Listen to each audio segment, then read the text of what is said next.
4 kg വെയിറ്റിൽ വരുന്ന ഒരു വലിയൊരു കേക്ക് എങ്ങനെയാണ് സെറ്റ് ചെയ്യുന്നതെന്ന് ഞാൻ കാണിച്ചു തരാം. അപ്പോൾ അതിന് വേണ്ടിയിട്ട് ഞാനിവിടെ കാർഡ്ബോർഡ് കട്ട് ചെയ്ത് എടുത്തിട്ടുണ്ട്. അത് ബേസ് വെച്ച് നോക്കി അതിൻ്റെ കറക്റ്റ് അളവിലാണ് കട്ട് ചെയ്ത് എടുത്തിട്ടുള്ളത്. അപ്പോൾ 2 ബേസ് ഒരുമിച്ച് ചേർത്ത് വെച്ചിട്ടാണ് ഞാൻ ഈ കേക്ക് സെറ്റ് ചെയ്യുന്നത്. അതെങ്ങനെയാണെന്ന് വെച്ചാൽ ഞാൻ കേക്ക് ചെയ്തെടുത്തിട്ടുള്ളത് 10 ഇഞ്ചിൻ്റെ ടിന്നിലാണ് ചെയ്തെടുത്തിട്ടുള്ളത്. അപ്പോൾ 10 ഇഞ്ചിൻ്റെ ടിന്നിൽ 2 തവണ ബേക്ക് ചെയ്തെടുത്തിട്ടുണ്ട്. 2 kg വെയിറ്റിൽ വരുന്ന 2 കേക്ക് ചെയ്തെടുത്തിട്ടുണ്ട്. അത് 12 ഇഞ്ചിൻ്റെ ബേസാണ് ഞാൻ യൂസ് ചെയ്തിട്ടുള്ളത്. 12 ഇഞ്ചിൻ്റെ 2 ബോക്സ് വെച്ച് ബേസ് വെച്ചിട്ടാണല്ലോ ഞാൻ കാർഡ്ബോർഡ് കട്ട് ചെയ്തിട്ടുള്ളത്. അതേ അളവിൽ അതേ ബേസിൽ തന്നെ ഞാൻ 2 കേക്കും ചെയ്ത് ഫ്രിഡ്ജിൽ സെറ്റ് ആവാൻ വേണ്ടി വെച്ചിട്ടുണ്ട്. കേക്ക് നല്ലോണം തണുത്തിട്ടുണ്ടാവണം. നമ്മൾ ആ കേക്ക് കൊടുക്കുന്ന സമയത്താണ്, അതായത് ഡെലിവറി ചെയ്യുന്നതിന് കുറച്ച് മുന്നെയാണ് എടുത്ത് വെച്ച് ഒരുമിച്ച് ചേർത്ത് വെച്ചതിന് ശേഷം നമ്മൾ ബാക്കി ഡെക്കറേഷൻ എല്ലാം ചെയ്ത് കൊടുക്കുന്നത്.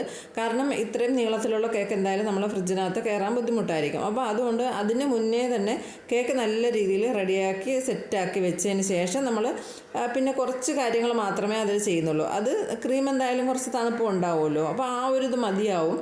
അല്ലാതെ നമ്മൾ അപ്പോൾ തന്നെ ഇതെടുത്ത് വെച്ച് ചെയ്യുകയാണെങ്കിൽ കേക്കിനൊട്ടും തണുപ്പുണ്ടാവില്ല, ടേസ്റ്റും ഉണ്ടാവില്ല. അപ്പോൾ അതുകൊണ്ട് ഞാൻ തലേ ദിവസം തന്നെ കേക്ക് ഇത്രയും ചെയ്ത് വെച്ചിട്ടുണ്ടായിരുന്നു. അപ്പോൾ നിങ്ങൾക്കിപ്പോൾ കാണുമ്പം എങ്ങനെയാണെന്ന് കറക്റ്റ് കണ്ട് മനസ്സിലാക്കുന്നതാണ്, പറയുന്നതിനേക്കാളും കുറച്ച് മനസ്സിലാകുന്നതെന്ന് എനിക്ക് തോന്നുന്നു. അപ്പോൾ 10 ഇഞ്ചിൻ്റെ ബേസിൽ ചെയ്തെടുത്തിട്ടുള്ള 2 കേക്ക് ഇതേപോലെ 12 ഇഞ്ചിൻ്റെ ബേസിൽ ഞാൻ 2 ചെയ്ത് ഫ്രിഡ്ജിൽ വെച്ചിരുന്ന കേക്കുകൾ രണ്ടും ഇതേപോലെ എടുത്തിട്ട് ഡബിൾ സൈഡ് ടേപ്പ് ഞാൻ ഇതേപോലെ കാർഡ്ബോർഡിൽ ഒന്ന് ഒട്ടിച്ചു കൊടുത്തിട്ടുണ്ടായിരുന്നു. അപ്പോൾ ബേസ് നീങ്ങി പോകാതെ കറക്റ്റ് അതിൽ സെറ്റായിട്ട് ഇരിപ്പുണ്ടാവും. പിന്നെ ഈ ഫ്രണ്ട് വശം അറിയാൻ വേണ്ടിയിട്ട് ഞാൻ ഇതേപോലെ സ്റ്റിക്കർ കൊടുത്തിട്ടുണ്ടായിരുന്നു, അല്ലെങ്കിൽ ക്രീമോ എന്തെങ്കിലുമാണ് ഞാൻ കൊടുക്കാറുള്ളത്. ഇവിടെ ഞാനൊരു ചെറിയൊരു സ്റ്റിക്കർ 2ലും കൊടുത്തിട്ടുണ്ടായിരുന്നു. കേക്ക് കട്ട് ചെയ്തിട്ട് ഒരുമിച്ച് ചെയ്യുന്ന സമയത്ത് ഞാൻ ഇതേപോലെ കുറച്ച് പീസ് ബാലൻസ് വെച്ചിട്ടുണ്ടായിരുന്നു. അത് ബാലൻസ് വന്നിട്ടുണ്ടായിരുന്നതാണ്. അതെനിക്ക് ആവശ്യം വരുമായിരുന്നു. കാരണം ഇവിടെ ഇതേപോലെ ഒരു ഗ്യാപ്പ് ഉണ്ടാവുമല്ലോ, നമ്മൾ 2 കേക്കും കൂടി ഒരുമിച്ച് ചേർത്ത് വയ്ക്കും. അപ്പോൾ ആ ഗ്യാപ്പ് ഒന്ന് ഫില്ല് ചെയ്ത് കൊടുക്കാൻ വേണ്ടിയിട്ട് ഞാൻ ഇതേപോലെ കുറച്ച് പീസ് മാറ്റി വെച്ചിട്ടുണ്ടായിരുന്നു. അത് ഇതിൻ്റെ സെൻറ്ററിലായിട്ട് ഇതേപോലെ ഇട്ട് കൊടുത്ത് ആ ഗ്യാപ്പ് ഒന്ന് ഫില്ല് ചെയ്തെടുക്കുന്നുണ്ട്.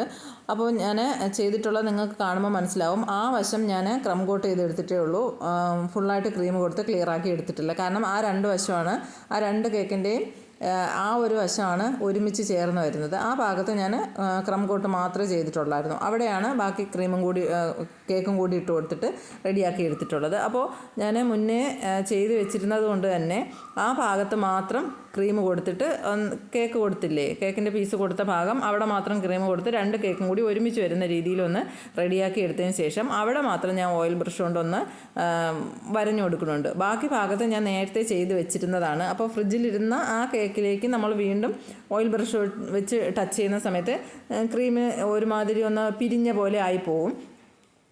അപ്പോൾ അതുകൊണ്ട് അവിടെ കൊടുത്തിട്ടില്ല. ഞാൻ ഇപ്പോൾ കൊടുത്ത ക്രീമിൽ മാത്രമാണ് ചെയ്തിട്ടുള്ളത്. മറ്റേത് ഞാൻ നേരത്തെ തന്നെ അവിടെ എങ്ങനെ ആ ഓയിൽ ബ്രഷ് കൊണ്ടുള്ള ഡിസൈന് നേരത്തെ ചെയ്ത് വെച്ചിട്ടുണ്ടായിരുന്നു. എന്നിട്ട് ഇതേപോലെ പിങ്ക് കളറിൽ ഞാൻ ചുറ്റും ഒന്ന് ഫ്ലവർ കൊടുക്കുന്നുണ്ട്. അത്രയും നീളത്തിലുള്ള കേക്കായതുകൊണ്ട് പിന്നെ നമുക്ക് ഫ്രിഡ്ജിൽ വയ്ക്കാൻ നല്ല ബുദ്ധിമുട്ടായതുകൊണ്ട് ആ ഡെലിവറി ചെയ്യുന്നതിന് തൊട്ട് മുന്നെയാണ് ഇതേപോലെ എടുത്ത് വെച്ചിട്ട് ബാക്കി ഡെക്കറേഷൻ എല്ലാം ചെയ്ത് കൊടുക്കുന്നത്. അതുകൊണ്ടാണ് ഞാൻ പറഞ്ഞത് തലേ ദിവസം തന്നെ കേക്ക് ചെയ്ത് നല്ല രീതിയിൽ ഫ്രിഡ്ജിൽ വെച്ച് നല്ല തണുപ്പോടുകൂടി ആയിരിക്കണം നമ്മൾ വീണ്ടും എടുത്തിട്ട് ഇതേപോലെ സെറ്റ് ചെയ്യുന്നത്. കുറച്ച് സമയം നമ്മൾ പുറത്ത് വെച്ചിട്ട് ഇതേപോലെ സെറ്റ് ചെയ്ത് എടുക്കുന്ന ടൈമും പിന്നെ നമ്മൾ ഡെലിവറി ചെയ്ത് അവർ കൊണ്ടുപോകുന്ന ആ ടൈമും എല്ലാം കണക്കാക്കിയിട്ട് വേണം നമ്മൾ അവർ ആ ഫംഗ്ഷൻ എപ്പോഴാണ് കേക്ക് കട്ട് ചെയ്യുന്നത് അതിന് തൊട്ട് മുന്നേ വേണം നമ്മളിതെല്ലാം ചെയ്ത് കൊടുക്കാം. അവരോട് നേരത്തെ പറയണം, ഇത്രയും വലിയ കേക്ക് ആയതുകൊണ്ട് നമുക്ക് പിന്നെയും ഫ്രിഡ്ജിൽ വയ്ക്കാൻ ബുദ്ധിമുട്ടായതുകൊണ്ട് നിങ്ങൾ എപ്പോഴാണോ കട്ട് ചെയ്യുന്നത് അതിന് തൊട്ട് മുന്നേ വന്നെടുത്താൽ മതി, അല്ലെങ്കിൽ നമ്മൾ ഡെലിവറി ചെയ്യുന്നതും അങ്ങനെ ആയിരിക്കണം. അപ്പോൾ അതൊന്ന് നേരത്തെ അവരോടൊന്ന് വിളിച്ച് പറഞ്ഞിട്ടുണ്ടായിരിക്കണം. അപ്പോൾ ഇത്രയും നീളമുള്ള കേക്ക് ആയതുകൊണ്ട് തന്നെ നമുക്ക് ടേൺ ടേബിളിൽ വെച്ചിട്ട് ഇതൊന്ന് കറക്കിയിട്ടൊക്കെ ചെയ്യാൻ ബുദ്ധിമുട്ടാണ്. അപ്പോൾ ഇതേപോലെ ഞാൻ കൗണ്ടർ ടോപ്പിൻ്റെ മുകളിൽ വെച്ചിട്ടാണ് ചെയ്യുന്നത്. അപ്പോൾ നമ്മൾ സൈഡെല്ലാം ചെയ്ത് കൊടുക്കുമ്പോൾ നമുക്ക് മറ്റേതാകുമ്പോൾ ഇങ്ങനെ കറക്കിയിട്ട് ചെയ്യാൻ പറ്റില്ല. ഇതങ്ങനെയൊന്നും ചെയ്യാൻ പറ്റില്ല.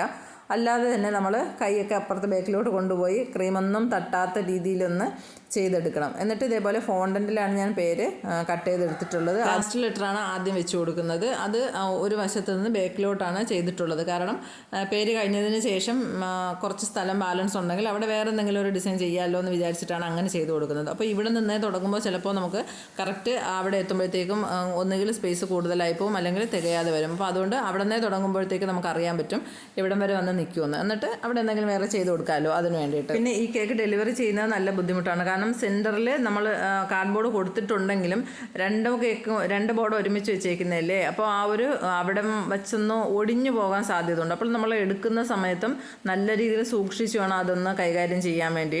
അവരോടും പറയണം ടേബിളിലൊക്കെ വെക്കുന്ന സമയത്ത് അത് നല്ല രീതിയിൽ കറക്റ്റ് നോക്കി തന്നെ എടുത്ത് വെക്കണമെന്ന് പ്രത്യേകിച്ച് അവരോടും കൂടി ഒന്ന് പറഞ്ഞേക്കണം. അല്ലെങ്കിൽ ആ ഒരു ഗ്യാപ്പ് ഉണ്ടല്ലോ, നമ്മൾ 2 കേക്കും കൂടി ഒരുമിച്ച് വന്ന് ആ ഗ്യാപ്പിൽ നമ്മൾ ഫില്ല് ചെയ്തിട്ടുണ്ട്. ഇപ്പോൾ കറക്റ്റ് ഒറ്റ കേക്കായിട്ടേ തോന്നുള്ളൂ. പക്ഷേ നമ്മൾ എടുക്കുന്ന സമയത്ത് എന്തെങ്കിലും കാരണവശാൽ നമ്മുടെ കയ്യിൽ നിന്ന് ആ ഒരു വെയിറ്റ് 2 ഭാഗത്തും ഒരേപോലെ നിൽക്കുന്നില്ലെന്നുണ്ടെങ്കിൽ ആ സെൻറ്ററിൽ ഒരു വിള്ളൽ പോലെ വരാൻ സാധ്യതയുണ്ട്. അത് ശ്രദ്ധിച്ച് എടുക്കണം. നമ്മൾ വെക്കുമ്പോഴായാലും അവരോടായാലും അത് പ്രത്യേകിച്ച് പറഞ്ഞേക്കണം. ഇങ്ങനെ ഒരു രീതിയിലാണ് നമ്മൾ ചെയ്തേക്കുന്നതെന്ന് അവരോടൊന്ന് പറഞ്ഞേക്കണം. കേക്ക് ഐസിങ് ചെയ്യുന്ന സമയത്ത് നമ്മൾ ഏത് വശമാണോ 2 കേക്കും കൂടി ഒരുമിച്ച് വരുന്നത് ആ വശത്ത് നമുക്ക് അധികം ക്രീം കൊടുക്കണ്ട. അത് ക്രം കോട്ടിങ് മാത്രം കൊടുത്തെടുത്താൽ മതി. കാരണം അവിടെ വീണ്ടും നമ്മൾ കേക്ക് കൊടുത്തിട്ട് അവിടെ ഫില്ലാക്കി എടുക്കുന്നതാണ്. അപ്പോൾ ബാക്കി ക്രം കോട്ടിങ്ങും ഫൈനൽ കോട്ടിങ്ങും എല്ലാം കഴിഞ്ഞ് കേക്കിൻ്റെ മുകളിൽ ഓയിൽ ബ്രഷ് കൊണ്ടോ പാലറ്റ് നൈഫ് കൊണ്ടോ എന്തെങ്കിലും ഡിസൈൻ കൊടുക്കാനാണെങ്കിൽ അതെടുത്ത് എല്ലാം ചെയ്തിട്ട് വേണം നമ്മൾ ഓവർനൈറ്റ് കേക്ക് സെറ്റാക്കി വെക്കാൻ വേണ്ടി. അപ്പോൾ പിറ്റേ ദിവസം നമ്മൾ എടുത്ത് വെച്ച് ഇതേപോലെ ഡെക്കറേഷൻ എല്ലാം ചെയ്യുന്ന സമയവും നമ്മൾ അവിടെ കൊണ്ടുപോകുന്ന സമയവും അതെല്ലാം കേക്ക് വീണ്ടും പുറത്തിരിക്കുകയാണ് ചെയ്യുന്നത്. അപ്പോൾ അത്രയും കേക്ക് നല്ല രീതിയിൽ തണുത്തിട്ടുണ്ടെങ്കിൽ കേക്കിൻ്റെ ടേസ്റ്റിനൊന്നും വ്യത്യാസം വരില്ല. ഇത്രയും നീളത്തിലുള്ള പേര് വെക്കാൻ വേണ്ടിയിട്ട് ഇത്രയും നീളത്തിലുള്ള കേക്ക് തന്നെയായിരുന്നു സത്യത്തിൽ ആവശ്യം. അപ്പോൾ അതും കൂടി വെച്ച് കൊടുത്തിട്ട് ഫസ്റ്റ് ബർത്ത്ഡേ ആയിരുന്നു. അപ്പോൾ അതിൻ്റെ ഒരു ടോപ്പറും കൂടി വെച്ച് കൊടുത്തിട്ടുണ്ടായിരുന്നു. പിന്നെ കുറച്ച് ഷുഗർ ബോൾസും ഇട്ട് ഫോക്സ് ബോൾസ് കുറച്ചുണ്ടായിരുന്നു, പിങ്കും ഗോൾഡും ആയിട്ട്. അതും കൂടി ഒരു ഭാഗം ഞാൻ പറഞ്ഞില്ലേ കുറച്ച് ഗ്യാപ്പ് ഉണ്ടായിരുന്നുണ്ട്, അവിടെ അതും കൂടി വെച്ച് കൊടുത്തിട്ടും പിന്നെ ഫുള്ളായിട്ട് ഫില്ലായിട്ടുണ്ടായിരുന്നില്ല. പിന്നെ ഞാൻ കുറച്ച് ബട്ടർഫ്ലൈസ് ഉണ്ടായിരുന്നു, അതും കൂടി സൈഡിലും 1-2 ഭാഗങ്ങളിലൊക്കെ ഒന്ന് വെച്ച് കൊടുത്തിട്ടുണ്ട്. പിന്നെ ഒരു ബോർഡർ ഡിസൈനും കൂടി പിങ്ക് ക്രീം കുറച്ച് ബാലൻസ് ഉണ്ടായിരുന്നുണ്ട്. ബോർഡറിലും കൂടി ഒരു ഡിസൈൻ ഒന്ന് കൊടുത്തിട്ടുണ്ടായിരുന്നു ചെറിയൊരു നോസിൽ വെച്ചിട്ട്. അതും കൂടി ചെയ്ത് കൊടുത്തപ്പോഴത്തേക്കും കേക്ക് ഏകദേശം സെറ്റായിട്ടുണ്ടായിരുന്നു. പിന്നെ കുറച്ച് ഷുഗർ ബോൾസും കൂടി ഇട്ടെടുത്തിട്ട് കേക്ക് ഡെലിവറി ചെയ്തിട്ടുണ്ടായിരുന്നു. അപ്പോൾ വീഡിയോ നിങ്ങൾക്ക് ഇഷ്ടപ്പെട്ടിട്ടുണ്ടെങ്കിൽ ലൈക്ക് ചെയ്യാനും ഷെയർ ചെയ്യാനും സബ്സ്ക്രൈബ് ചെയ്യാനും മറന്നു പോകരുത്. പിന്നെ നിങ്ങൾക്ക് ഇതിനെക്കുറിച്ചുള്ള അഭിപ്രായം എന്തായാലും അതും കൂടി ഒന്ന് കമൻറ്റായിട്ടും കൂടി അറിയിച്ചേക്കണേ. ഫോട്ടോ എടുക്കാൻ വേണ്ടിയിട്ട് ഇതൊന്ന് ടേബിളിലേക്ക് മാറ്റുന്നതും ഡെലിവറി ചെയ്യുന്നതും ഒക്കെ നല്ല ബുദ്ധിമുട്ടുണ്ടായിരുന്നു. കാരണം 2 പേരും കൂടി ഒന്ന് നല്ലോണം ഒന്ന് താങ്ങി പിടിച്ചെടുത്തിട്ടാണ് ഇത് വെച്ചിട്ടുണ്ടായിരുന്നത്. കാരണം ഇത് സെൻറ്ററിൽ ആ ഒടിവ് വരുമോ എന്നുള്ള നല്ല പേടിയുണ്ടായിരുന്നു എനിക്ക്. പക്ഷേ കുഴപ്പമൊന്നും ഉണ്ടായിരുന്നില്ല.